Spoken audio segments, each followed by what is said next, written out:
Asante na munafe tukwebaza okero kulabukedde TV tugenda kuddira mu gataliko fonze kutesa jijure munsi ne mulungi mebo katandike n'ebikulu ebigalimu.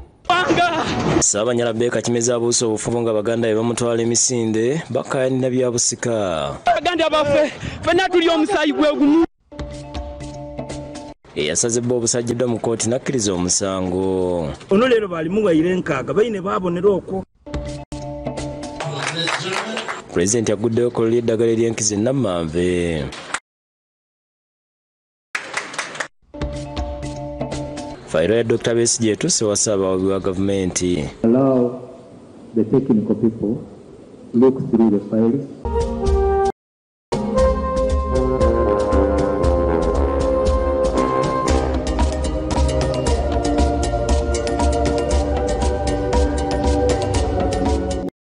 Katandikira ombujivu nkwebaza okubeera naffe. Abooluganda lwa Ssaabanyala Beka Kimeze bamututte embiro ng'alina abasirikale nga bamulumiriza okutunda ebyobusika byonna ettaka n'ente. Bino bibadde ku lubiri lwa Ssaabanyala mu disitulikiti y'e Kayunga era nga tudde nga baggulana. Enkalo zinoonyeza obukongovu Baganda ba Ssaabanyala Meeja Beka Kimeze babadde bamufootula emisinde n'abasirikale be. Ekikango tekimanya muzira. Omukyala yali amumanyi, yali amulabyeko. Kiki ekyamuleetera okunyiiga n'ayomba? Omukyala yali tamumanyi. Naye reaction gye yakola yayomba nnyo olw'ensonga yalowooza nti nze njagala omuwala oli era omwana ono tibamundeetedde gwe yalina. Wagezaako okunoonya? Wagezaako okgendako ku poliisi? Nagezaako okunoonya ne muwala wange n'ensuula enkesi ne tumunoonya kabanga ne kawera naye teyalabika. So ekya poliisi naye sobola gendayo olw'ensonga tibaali bagenda kunkuba mu mawulire. Ate omanyi ekitiibwa kyange kiba kigenda kufa kuba abamawulire baagala ebyo.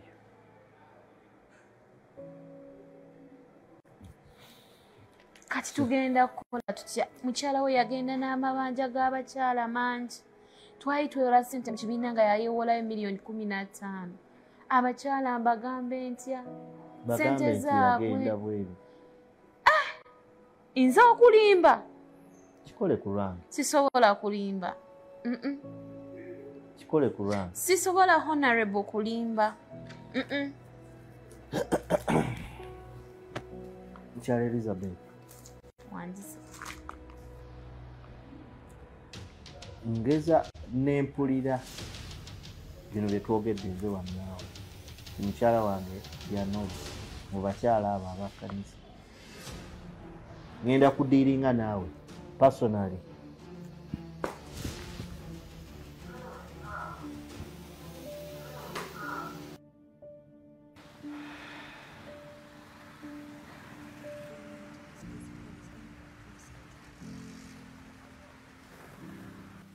Wange ng'okankana otidde ki? Kambe olwo bw'ona olaba ku pisito njagala kumanya ani ayogera ne mutabani wange? Jessica yayogera ne mutabani wange. Gwe toyogera gwe wabijja wa?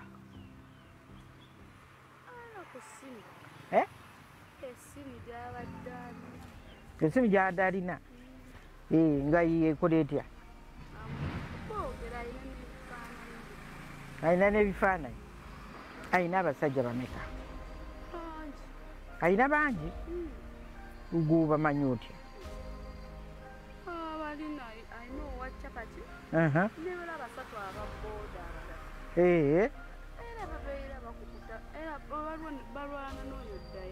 Balwana?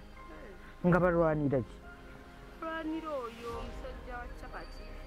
Owa capati yabalwanya? Kati owa capati abawaaki? Abawa Rolex eza. Rolex 2 buli omwemu buli omu 2 ate gwe toyina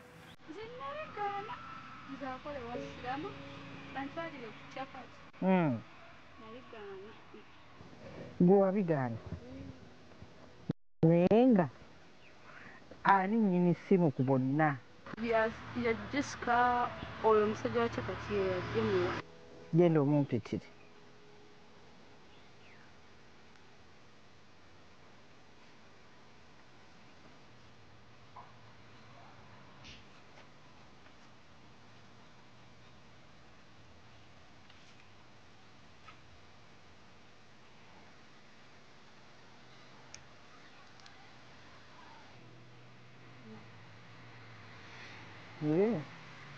kati tandika nti byogere byonna nga bwobadde obinyumiriza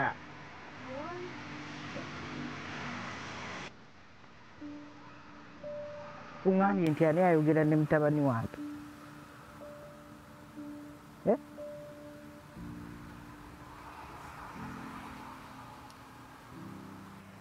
mundekereko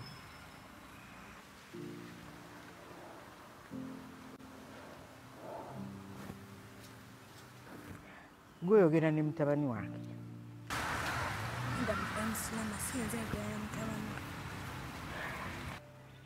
weeganya nti toyogera na mutabani wange ate nga bali bagamba nti gwobalaga n'ebifaananyi kati nkwatewo kiriwa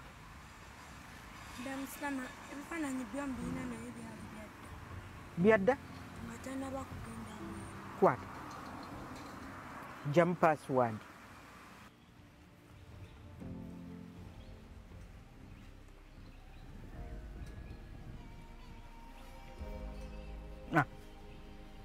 obadde weegaana bino byonna bya mutabani wange bikola ki mu ssimu yo bikola ki mu ssimu yo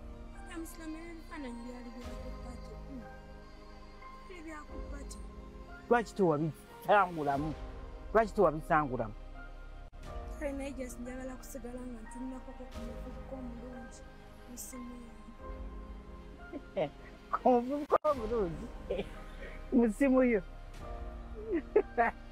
bisiibulemu mangu byonna byonna bimaleemu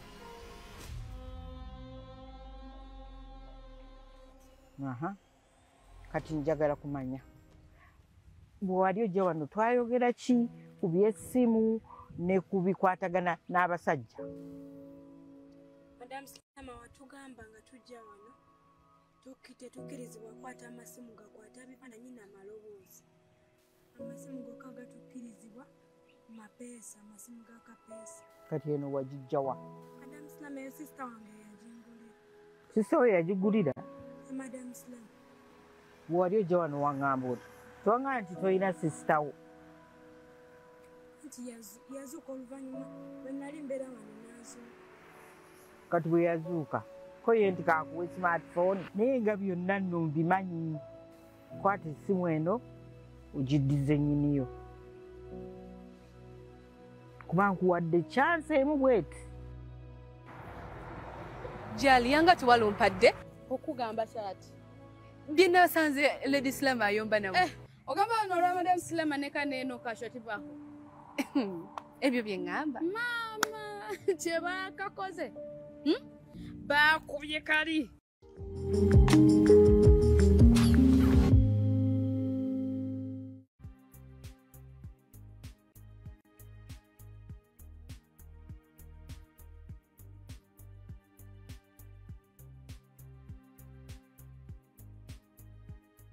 mu bulamu enjawulo omuntu asooka kugirabira ku ngeri gy'olabikamu olabika otya omugezigezi omu yagamba nti ekyama kiri mu kulabika bulungi bw'oba oli ku mulimu bw'oba oli mu maka bw'oba oli mu mukwano n'oyo gw'osuubiriza ekyama kiri mu kulabika bulungi nkwaniriza ku puroguramu tukyogereko ey'omulundi guno nze John Weraga tugenda kutunuulira ku kyama ky'okulabika obulungi kiri luddawa era mu studio ndi ne Senga Shadia okuva mu Spouse International yagenda okutubuulira ku kulabika obulungi. Senga tukwaniriza.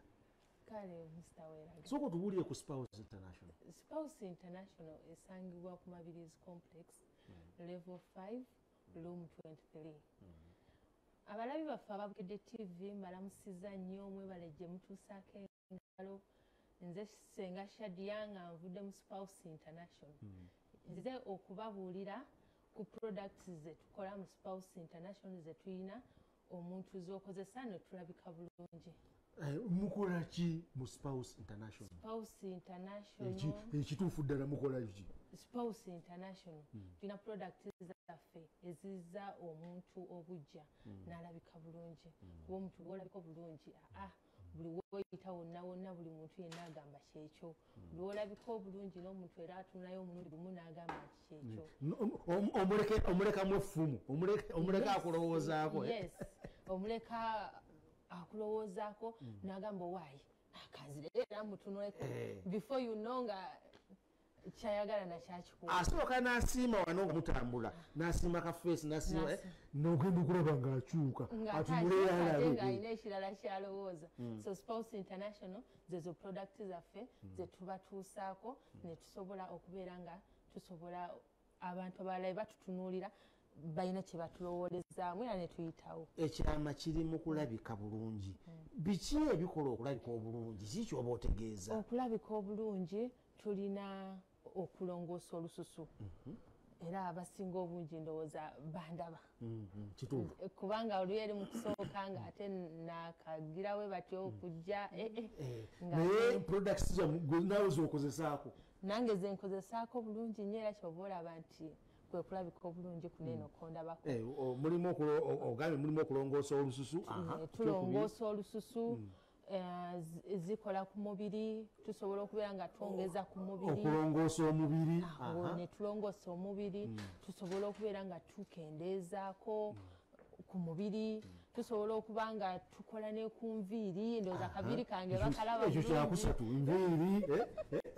Mulongoosa olususu, mulongoosa omubiri, mukola ku nviiri. Wamu ne ku by'ekisenge. Ebyekisenge by'ebyomunda. By'ebyomunda. Omuntu asobola kutunula eno kungulu n'alyoka agenda munda. N'alyoka agenda munda. Mulongoosa mutya olususu? Olususu olwo tululongoosa naddala omuntu abantu abasinga obungi batera okubeera nga bali mu kkala ezitategeerekeka. Waliwo okubeera ng'oli yakwata ekizigo n'akyesiiga n'abeera ng'alina kkala 8. Yakusakidde ekkulire lino ku Lwabukedde TV. Ate yo kkooti ya Buganda Road eyimiriza okuwuliza omusango oguvunaanibwa Dr. Kizza Besigye ne Samuel Walter Lubega Mukaako okumala ennaku 6 olw'embeera y'obulamu bwa Dr. Besigye esooka etereere. Besigye talabiseeko mu kkooti olw'embeera ye etali nnungi. Olwaleero Dr. Kizza Besigye abadde alina okuleetebwa mu kkooti ya Buganda Road ku misango egimuvunaanibwa ne Samuel Walter Lubega Mukaako egy'okukuma omuliro mu bantu. Besigye taleeteddwa mu kkooti ng'omulamuzi bwe yali yalagidde olw'embeera y'obulamu bwe etali nnungi. Mu Kaguli mbadde mu Mukaako yekka era omulamuzi Winnie Nankya n'agoba okusaba kwa Dr. Besigye okwateekebwamu bannamateeka abakulirwa Ssaalongo Erias Lukwago nga basaba ayimbulwe okuva mu nkomyi eruzira gye bagamba nti aliyo omumenyi w'amateeka kuba tewali kiragiro kyonna okuva mu kkooti ekimukumira mu kkomera ate nga n'embeera y'obulamu bwe eseebengerera buli lukya.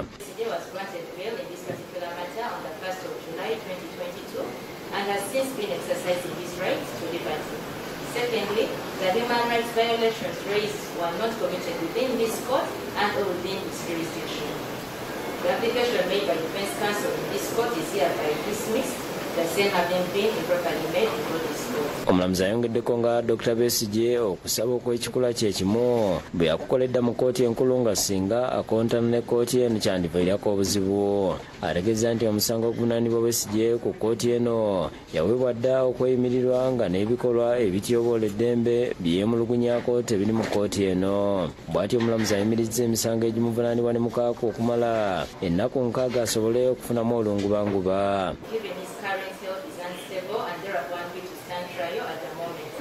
Of these proceedings is the most logical remedy to allow him to restore his health to normalcy. Proceedings that temporarily stayed for a period of 60 days Since A1 is a public figure, criminal summons shall be issued when A1 is deemed fit to stand trial and a hearing date shall be fixed. In the interim, his bail is extended till such time. Ebyo bibeereddewo ng'omulamuzi Douglas Singiza yawulidde okusaba okwateekebwayo bannamateeka ba Besigye nga baagala ayimbulwe ne Haji Obed Lutale nga bagamba nti mu kkomera e Luzira bakuumibwayo awatali kiragiro kyonna. Yawadde obutasukka 25 omwezi guno okuwerako ensala.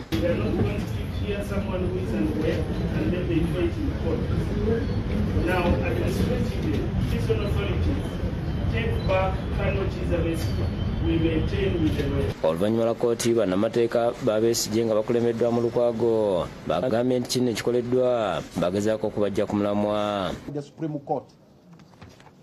The proceedings hitherto pending before the General Court Martial under Section 117 of the UPDF Act became a nullity. They were quashed, and there are no proceedings pending against the accused persons. Number 2, what is the criminal case number? The Supreme Court having said the prosecution ceases. Senfuma Josephine Senti ne Musa Sewankambo yakusekedde gwino Kulabukedde TV.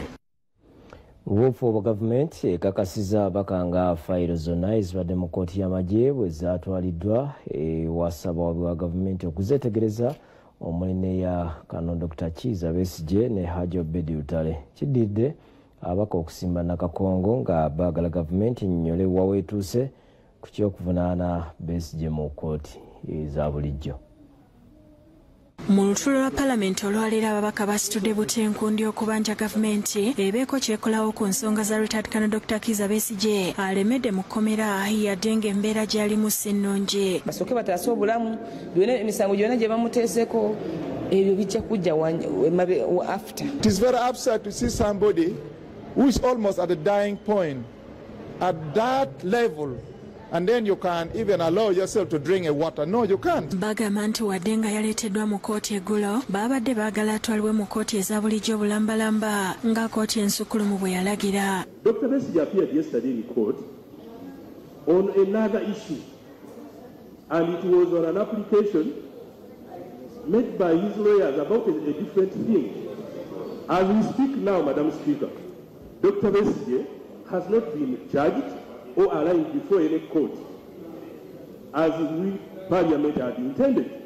Eggulo omusango ogwabadde guwulirwa mu maaso g'omulamuzi Douglas Singiza gwateekebwayo bannamateeka ba Besigye ne Haji Lutale nga bawawabira ssaabawolereza wa gavumenti n'akulira amakomera Dr. Johnson Byabashaija olw'okubakuumira e Luzira awatali kiragiro kyonna. Omubaka wa Buhweju Francis Mwijukye ajjukiza Paalamenti nti embeera ya Dr. Besigye yeeyongedde kuba mbi ekiwaliriza n'okuyimiriza omusango gw'okukuma mu bantu omuliro okumala emyezi 2 okutuusa ng'ateredde. Tarabise omulamuzi n'agamba nti oyo ali bubi nnyo omusango gwa wano kangu stopping enaku 6. Amyuka ssaabawolereza wa gavumenti Jackson Kafuuzi ategeeza nti fayiro ku musango gwa Dr. Besigye n'ez'abalala abaali bawozesebwa kkooti y'amagye zimaze okugibwayo ne zitwalibwa ewa ssaabawabi wa gavumenti.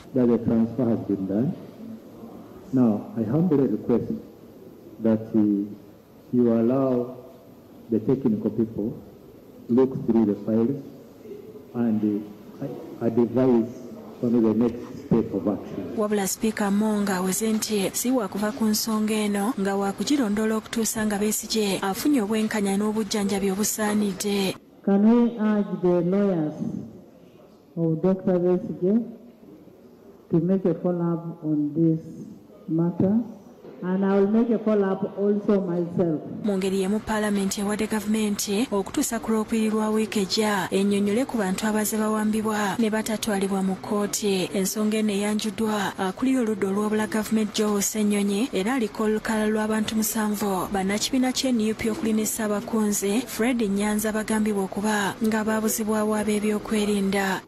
Nyanzi Fred Sentamu from Wandegea, that's the head of mobilization, NUP. Mercy Walukamba, this is the head of the election management committee of NUP. Alex Rovans Wanyaga is a member of the election management committee of NUP. was abducted from Pidgin. Era olunaku olwaleero gavumenti ng'eyita mu Nampala Warden Samson Obua eggyeyo ennongosereza mu tteeka lya UPDF ze yali yaleeta mu paalamenti eddeyo okwongeramu ebiragiro bya kkooti ensukkulumu. Ensure that we comply with the ruling of the Supreme Court of the Republic of Uganda. Obed Lutale yakusakidde ekkulire lino ku Lwabukedde TV. Ebale nnyo Obed, katusooke tuwumulemu tugenda kudda n'amalala tubaawo.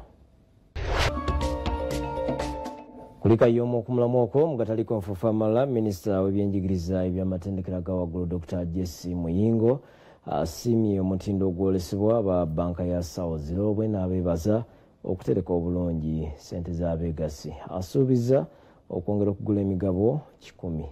Abadde mu lukiiko lwabwe olwa22 mwe baweeredde alipoota y'omwaka 2024 olubadde ku kitebe kya bweruweero.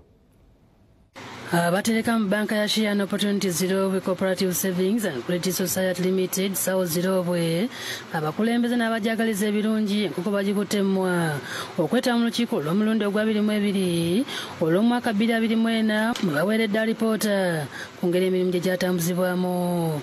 Omugenyi ow'enjawulo abadde Dr. Jesse Muyingo, minisitule y'ebyenjigiriza by'amatendekero aga waggulu ng'awerekeddwako omuyambi we Abdulkarim Muwasa Tamale nga bafulumiza n'ebinaagobererwa ku kalenda y'omwaka 2025. Beetayemu abantu ab'enjawulo okubadde n'omwami wa Kabaka Muwambya Ronald Ssenyonjo.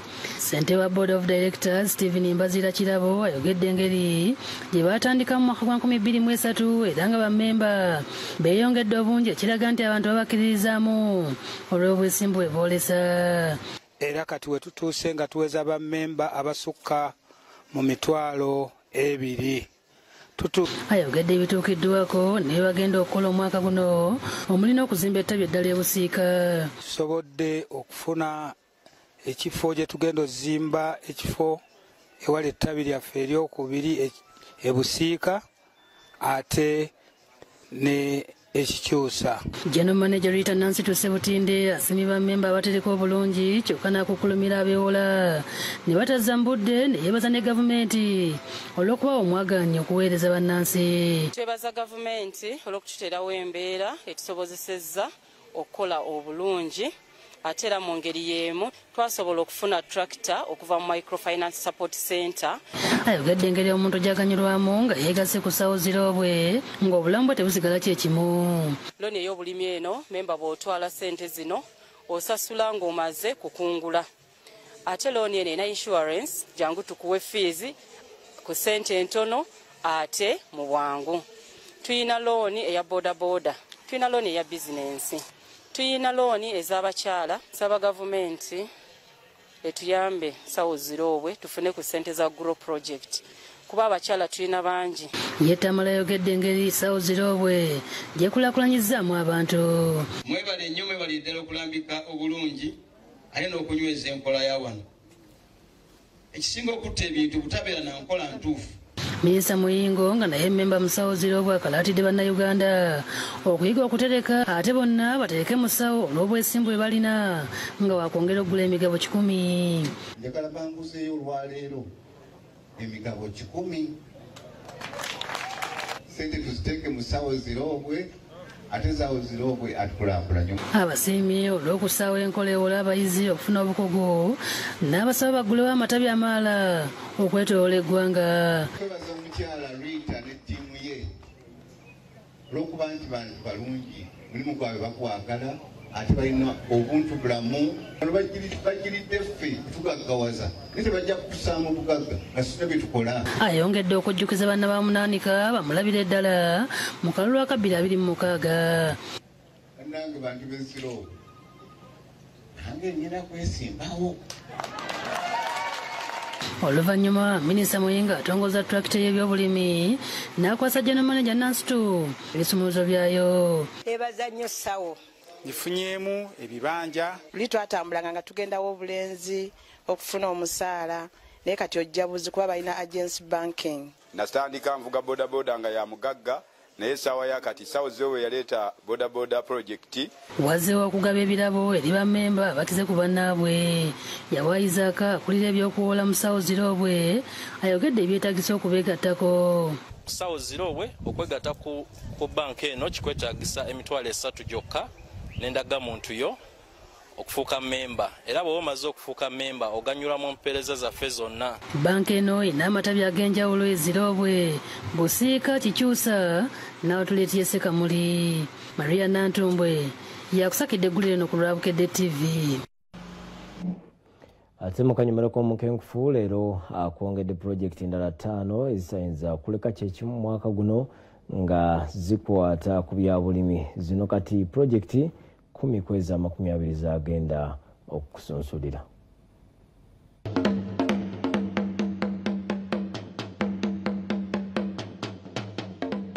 Twongedde okusenvula ku pulojekiti 20 omukenkufu ze yayita Muyizi Tasubwa ze twatandika wiiki ewedde nga leero atwongedde endala 5 okuweza 10. Zino zikolera nnyo abalina be balimira. Ng'ogwolina ettaka lyo walisikira ttaka lya kika ttaka lya famire sente mu kifo ky'okutundamu ettaka eryo mulisazeewo okulikuuma. Abantu baffe baagala nnyo akasente ettaka bw'aliraba alaba kyamaguzi. Nedda ettaka musobola okulikulaakulanya era musobola okukozesa ebirime bino 5 oba musobola okusiga oba okusimba ebirime bino. Ekirime ekisooka kyekiriwa kyekyakalafu kulovu kulovu muti ogwo gwakabi nnyo era abantu abasinga bali bagamba kulovu akula wano mwakiraba. Prof by research ennimiro yaffe twabalaga engeri gye musobola okulimamu kulovu. Ne bw'otandika n'emiti 10 oba 10 naye nga eka egendamu emiti 2.5 buli muti gwa kulovu guvaako kiro 20 ng'ate buli kiro ya mitwalo 3 kigeza buli muti gugenda kuwa emitwalo 6. Kati bw'oba osimbye emiti 2.5 bw'oba osimbye emiti 2.5 si bwe bukadde 150 netandika mpola sente zimera ku miti. Nabagamba ate kulovu ddagala ly'amaanyi eri infection n'abasajja atereza enkubirizi mutaka nabanga kaseera atandikirawo. Osobola n'okusimba ekirime kya flax ensogasoga oba byombi omulundi gumu mu nnimiro y'emu. Flax naye watunzi nnyo ate nga tumugula nga weetaga bwetaazi emitwalo 5 okusimba yiika. Mwabatamanyi flax ze ensigo ze bakolamu lineni. N'olwekyo omwaka guno mu sizoni gye tugendamu eno ey'enkuba osobola okusalawo n'ogamba nti nze kansimbe flax kubanga mu yiika osobola okukungulamu wakati w'ekiro 2 ku kiro 5 ate buli kiro tugigula emitwalo 2. Kati oba ofunye kitono miliyoni 4 oba ofunye nnyo miliyoni 10 mu myezi 4 akulira mu myezi 4 ate ebintu ne bibanga bitambulira ddala bulungi nnyo. N'olwekyo osobola n'okulima flax ate akatale Prof by research ekayina. Pulojekiti eyokusatu kyekirime ekya kasita ensogasoga zemeza nazokka naye kati ate ensogasoga zafuuse kyatunzi ensiba abantu bonna bayimba nsogasoga ngera bwe nagamba tokusimba yiika ensogasoga weetaaga emitwalo 5 ate ensogasoga zikulira myezi 6 ate bw'oba ogasseko omutindo ofunira ddala sente ziwera. Osobola okufunamu lita 8 eza oyiro buli lita ya mitwalo 5 kubisaamu abo olabe sente mmeka z'ofuna. Ekirime ekyokuna bagiyita kaflax yerwa osimba ensogasoga ne flax n'obisimba wamu nga bwe batugamba nti ate gogumutalira era bwe tuvaawo ku flax osobola okulima black seed oba habat sauda.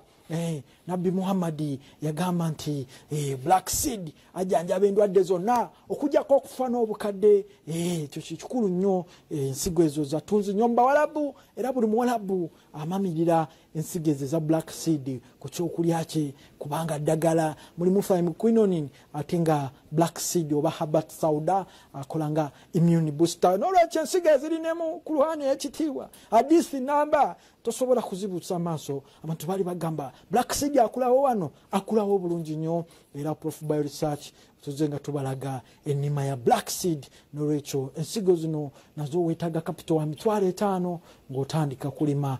N'olwekyo tosuubula kulokuna olujja ate nga mbasensulira projekiti endala 5 zosobola okutandikawo omwaka guno.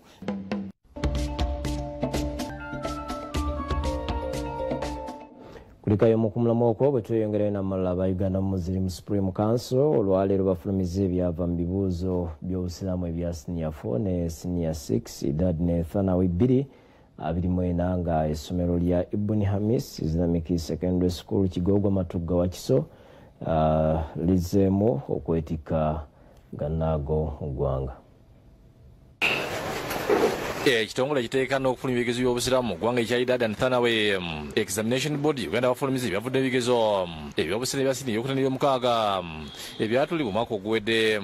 Omukolo ogubadde ku kitebe kyabwe Kawempe ebibuuzo bino era tukkiriza nti bituufu era bitukwasiddwa nga ekitebe ky'obusiraamu ekya waggulu.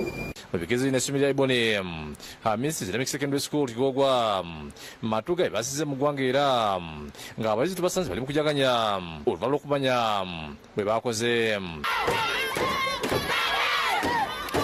Yahya Mwishu akulira ebyeddiini ku ssomero lino ayogedde engeri abayizi bakozemu n'abasukulumye ku bannaabwe. Level twatuuza abaana 7 abaana baffe bonna bayite mu ddaala erisooka era mu bayizi baffe mu top 10 twafunye abaana 7 nga bonna bavudde mu Ibn Hamis. Akubiriza abazadde okubongera abaana yebaza abadduka essomero olwa byonna byebabakolera. Ategeezezza ng'enkola ya e-learning bwe bayambye ennyo. Puroguramu ya e-learning ekoze omulimu gwa ttendo okubanga batendeka abaana baffe abalungi ne banga Allah tusobozesezza kubanga tuuse ku ddaala lino. Alhamdulillah ekituyambye okubeera nti tuyita ebibuuzo mu mpita eyo ye e-learning gwe tulina ku ssomero lino ng'abaana abo bayambibwako okubeera nti banyikiza emisomo gyabwe. Sheikh Asile Siraje omu ku batandisi baalyo yeebazizza bonna bagasa ettofaali kuyitako abayizi nga omulundi gwa 3 nga beetika eggwanga. Dadi tufunye abaana 7 mu best 10 abasinze mu ggwanga ne Thanawi ffe tusinze mu ggwanga. Allahu akbar, Allahu akbar. So tubategeeza bannayuganda mwenna ng'essomero lyammwe erya Ibn Hamis Ekigogwa inshallah mulyongera abaana basome. Abamu ku bayizi abakoze obulungi batuwulidde yabayambye okuyita ebigezo. Allah yatusobozezza okukola obulungi nga nafunye 92.9 nebaza abasomesa baffe bonna. Subhanahu wa ta'ala tumwebaza twebaza abadirekita baffe abatusobozesezza okubeera nga tutuuka ku lino ekkulu. Twebaza Allah tabaraka wa ta'ala yatuusizza ku buwanguzi era nga nze yasinze 96 nafunye 94.3. twebaza abasomesa baffe abalungi abatusomesezza. Twayiza n'abayizi okuva mu masomero amalala ne booleka obuwanguzi batuuseeko mu kuyita ebigezo bino. Ebibuuzo bikomyewo olunaku olwaleero ku Thanawi twatuuza abaana 97. twebaza Allah nti bonna nga bwe bakola bayitidde mu ddaala erisooka. Bane tuli basanyufu nnyo Amadina Islamic Secondary School Nsangi Katereke olwa performance ene y'abaana gye batulaze aba Idadi ne Thanawi. Josephine Senfuma yakusakidde gulu lwa Kwede TV. Kabadde kaseera kanyiike nga abooluganda n'emikwano bakungubagira mukyala Prose Kayondo ng'ono maama wa mukozi munaffe Sona Ben omutabuzi w'ebinyaanyanya. Mukyala Kayondo yafudde mu kiro ekikeesezza olwaleero. Mukyala Prose Kayondo maama wa mukozi munaffe Sona Ben omutabuzi w'ebinyaanyanya yafudde mu kiro ekikeesezza olwaleero oluvannyuma lw'okuserera mu lusuku ng'agenda okusalira ebitooke. Oluvannyuma oluyigana okusaasana abakungubazi bagenze mu maka ge ku kyalo Kitabaazi mu kibuga eky'e Masekangere mutabani we Ssekisonge Dawson atubuulidde nti maama we yabadde mulamu ddala n'azituka okugenda okusalira ebitooke kyokka n'asirituka n'agwa bagenze okumutuukako ng'embeera yembi. Tambula katono nnyo Sinti kaserengeto kalinawo k'amaanyi n'aserera n'agwa. Ate bano tebasoose kuwulira kuba badde sayidi gye batuddeko nga baba tebamulaba naye ng'akkiridde ayogera nga wonaakkirira ng'omuntu omuwerekereza ebigambo bye. Kati ate bongera emboozi ate bawulira takola ki tayogera. Agambye nti bamutusiza mu ddwaliro Masaka ye bamuzuulidde nti yabadde afunye okwekwata kw'omusaayi ku bwongo kiyite kuloti ng'ate bateekateeka kumwongera mu ddwaliro e Kampala n'afa. Bamala bagamba naye tugende ku sikaani y'omutwe. Bagenda ku sikaani y'omutwe kwe kukebera nga akasaayi kali ku gundi naye maama nassa omukka ogw'enkomerero. Suna Beni wakati munyika tutodo mukwano gwanyina kuba kitaabu yafa muto ddala era nga nyina okufuna obuzibu buno yabadde akamala akaseera katono ng'ayogedde naye. Maama abadde taata wange nga ye maama wange kubanze taata wange namulabako akaseera katono seera ebisinga bwenna mbimaze ne maama wange netukulanga mu ndaba ennaku gye tuyiseemu ffenna ng'agattagatta obulamu. Ategeeza nti bw'agenda kubeera oluvannyuma lw'okufa kwa nnyina kuba yabadde amugumya wakati mu bizibu bimusoomooza. Yaba yakava ku ssimu yange wayisewo essaawa nnamba ne bankubira ne baŋŋamba mbuno bumaama wo agudde. Kyokka akisiza abawagizi be nti ekivuli ky'ebinyaanyanya ekyokubeera ku makuta Nansana ku Lwomukaaga kigenda kubeerayo wakati mukungubaga. Badde basaba mukkirize nja kuguma nzije embeewo ku Lwomukaaga tukole ekivuli kyaffe kiggwe nja kukomayo waka wano mbeerewo nkungubage ne baganda bange. Munywanyi we Tone Mbaziira ategeeza ni mukyala Kayonda abadde yafuuka nnyina olw'omukwano gwe balina ne Suna Bene. Naye olw'okuba nti nze ne Suna twafuuka baaluganda era natuuka ewaka ne bannyaniriza nze mbadde ewaka neetala bwetazi nyingirira eno nfulumira mu manju ne nyingirira emiryango. Alambudde kuteekateekeza okuziika olunaku olw'enkya enzizi nkone. Tugenda kuziika nkya ku Lwokutaano. Tugenda kuziika ssaawa 10 akawungeezi tugenda kuziika nzizi ndowooza oddako Kingo ewaddako we bayita Enkoni nga ku lubiri lwa Ssaabasajja okyamira ku mukono ogwa ddyo wansi awo bayita Enzizi. Mukyala Kayondo ffe yatuwoza era tubadde tumuyita maama nga bw'otuuka wa mukyala Kayondo tovaawo nga tolina ky'olidde. Mwire wakungubazi bagenze ku kyalo Kawoko Mugomole Butenge Bukoma Nsimbi okuziika Sala Kyotalidde mama mukozi munnaffe Adrian Bale Bwanika mukyala Kyotalidde yafudde ku bbalaza ya wiiki eno olubalama lw'okuba puresha n'addusa mu ddwaliro Nagolo okufuna obujjanjabi gye yafiira. Abakungubazi abatemu kuziika kwabaddeko abakozi B'Offing Group n'abakulembeze ku mitendera egy'enjawulo abakulembera Amyuka RDC Wekoma Nsimbi Fred Pax Kalema. Ono ye obudde yabuwaayo baana bazadde mu kitundu kye obaolyawo n'eggwanga lye.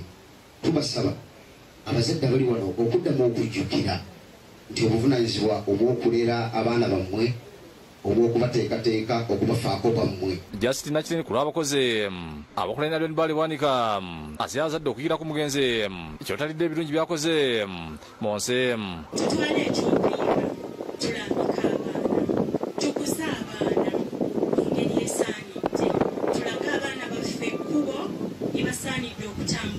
Babasomi bamuli ku Bukedde TV Jeje Williams Kuteesa ne Sanyu Rubina Mweru Kabalika Entanda gye basibidde abakungu baziri bamulekwa.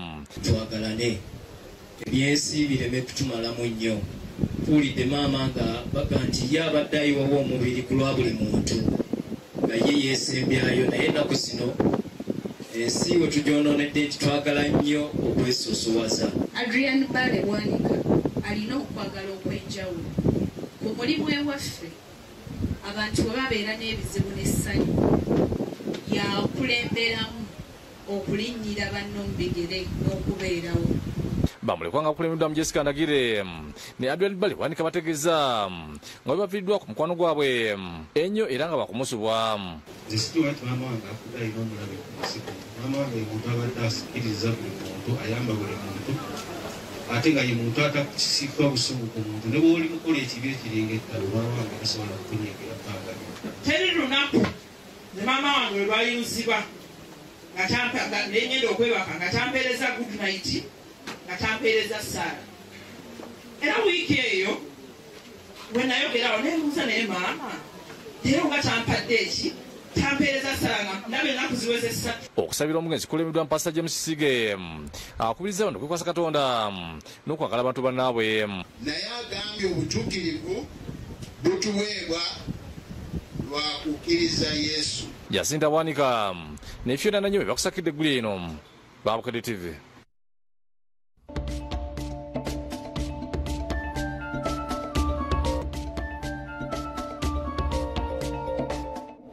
Malala abazadde n'abatuuze bagombye ku kkoyo ly'empapula erya Rhino Company Limited erisangibwa ku kyalo Kasenge B Mbalala mu disitulikiti y'e Mukono nga balumiriza ekyuma ky'empapula okugaayo omwana waabwe n'afa. Ono abadde anoonya ssente za kusoma senior 5 nga yayitira mu result 1. Emiranga n'okwazira nayo botekedde kampuni enkozi y'empapula ya Rhino Company Limited esangibwa ku kyalo Kasenge B mu luka gw'Embaala mu ggombolola y'Ennama mu disitulikiti y'e Mukono. Bazadde b'omuvubuka agambibwa okuseera n'agwa mu kyuma ekigaayo empapula ne kimusala n'afiirawo. Abakulu mu kampuni eno babagobye ne bagaana okubayamba ssaako n'okulemera omulambo ogwa mutabani waabwe. Omugenzi Gerald Mukisa Wasuwa nga abadde aweza gy'obukulu 19 ng'abadde abeera ku kyalo Watayi mu tawuni kanso y'e Namataba ng'abadde yatula ebigezo bya siniya ey'okuna omwaka oguwedde ku ssomero ly'e Namataba SS.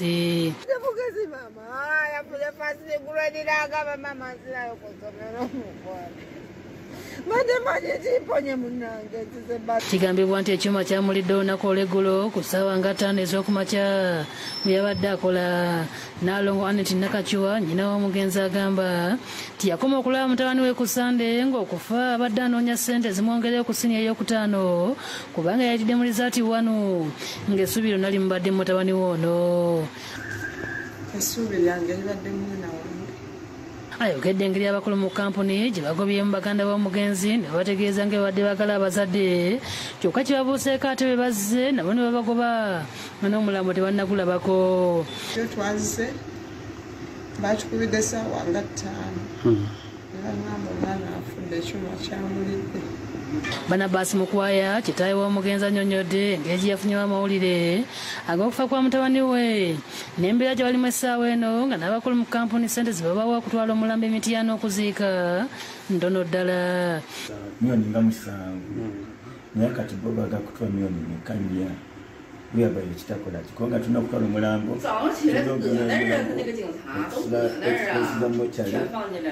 tuguleete wamama gyabeera tugutwale Emityana tetulina kweteguziika. Bo abooluganda abalala nabo banyonyodde embeera nga bw'eri mulina okutuuka ku geeti ne babagoba nga tebaagala bayingire munda nga bemulugunyiza ku mbeera etamatiza abakozi gye bakoleramu. Naye tetunnaba na kumanya wa watuufu wali batugamba ali mulago tetunnamulabako tetumanyi ki kigenda mu maaso sawa. Twatuuse ku geeti twamaze okumpi ssaawa nnamba nga tebadda tukkiriza kuyingira. Ennaku ekyobero kituuzo ky'omwana waffe omusana gutuukira ku geeti n'okutuukira ddala ati mu budde buno twali badde twafunyeku omuntu. Douglas Namujali mmeeya w'e Namataba Town Council alaze obwennyamivu olwa kampuni zino engeri gye zikwatamu ensonga z'abakozi ne batuuka n'obutaba bikozesebwa. Tulina department ku district ekola ku ofisi ya Leba. Abaana b'Ennama bafunye nnyo obuzibu, bafudde bamenyese emikono, bafunye obulemu obutavaawo ne kasita omwana ajja mu Leba office aba Leba office y'e Mukono bakwatagana ne bainvestor. Naye abaana baffe bagenda kuggwera mu mafactory gano okusinziira ku kye tulabye tewaliwo nnambika nnungi. Omulambo gw'omugenzi bagutuute mu ggwanika Mulago eyongera okwekebejja naye okunoonyereza kukyagenda mu maaso. David Msigalyankolo yakusakidde eggulu eno ku Lwabukedde TV. Ebyemizannyo mu kataliiko nfoofo.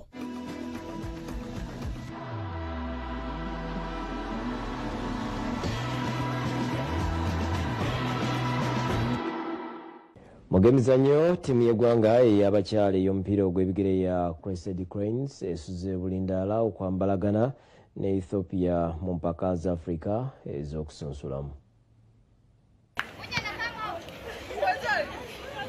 Ttiimu zonna leero zitendekeddwa mulundi gwabwe ogusembye mu Secheham Stadium Nakivubo. Ttiimu ya Uganda erabise nga ali mu mbeera nnungi nga professional bonna batendekeddwa ne ttiimu ng'omutendesi wa Crested Cranes Sherry Botez ne kapiteeni wa ttiimu Vera Nambi basuubiza obuwanguzi mu mpiira gw'enkya. Omulimu ogusinga guli like mentally, so nze ndowooza kuba we najja mu nkambi tubadde to preparing more like on the mental side, like okubeera nga tulwana okulaba nti tubeera prepared okubeera no challenge gye tulina mu maaso ne ku game. We wrote quite a few on certain principles that we would like to apply within the match, and I'm confident that from what I've seen that we'll be able be a good contest against Ethiopia.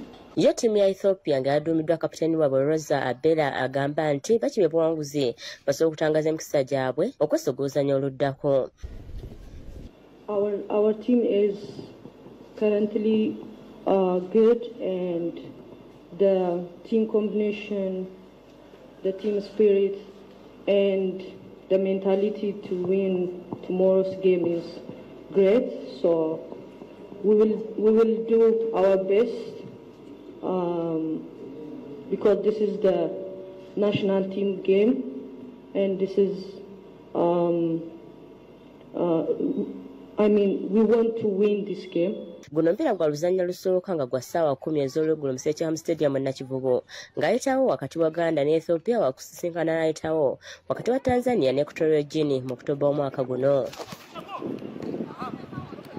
Ate mpaka za Uganda Cup ez'oluzannya lwa ttiimu 32 leero Kitale FC ne Vipers SC zeesozza oluzannya lwa ttiimu 16. Empaka z'omupiira ogw'ebigere za Stanbic Uganda Cup eza raawundi eya ttiimu 32 zizeemu okuzannyibwa leero n'empiira 3 nga mu kiseera kya Kofi ebugoloobi Katida ekubiddwa abachampioni ba sizoni ewedde aba Kitale FC ku ggoolo 2-1. Ggoolo za Kitala ziteebeddwa abazanyi Patrick Adunga endala ebadde yakyeteeba ng'ate Jeremiah Jabera yateebedde Katida.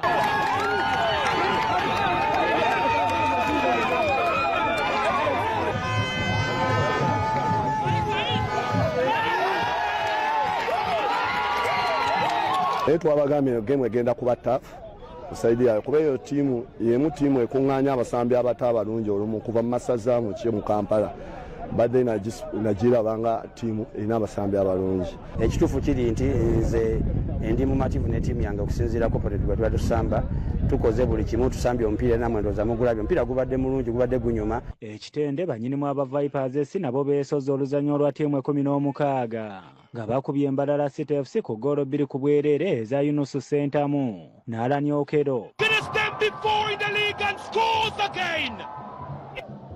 Alan Okello trying to glide on!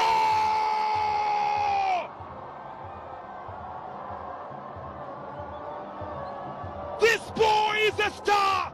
The prince from Lango! Abalala abazannyi leero Kaalo Kalungi ekubye Busia Young Boys mu penalty ggoolo 3-1 ng'empaka ziddamu ku Mande ejja nga Kaluvale ezannya Lugazi Kataka n'Odra Machako Police ne Bright Stars ng'ate Buulwe Tunka ne Bugoyigo. Mpaka ya za University Football League UCU etimpudde Kabale University goal 5-1 mu kisaawe e Mukono. The ask question and now a chance for UCU, and that is opening goal. What a start for UCU! But again, poor goalkeeping again. And it's been scored by Shot 7. As we see a corner kick being delivered here. Chance for UCU. And there's a second goal there. What a start for UCU. Wow. 2 goals inside the opening 5 minutes. And Wambuka Marvin, one of the most experienced players in the team. Make it 3, but Kabale defended. And a shot at that. What a strike. Habiti Harry making it. 5 minutes played, and now it's a cross from UCU. And a header. Brilliant.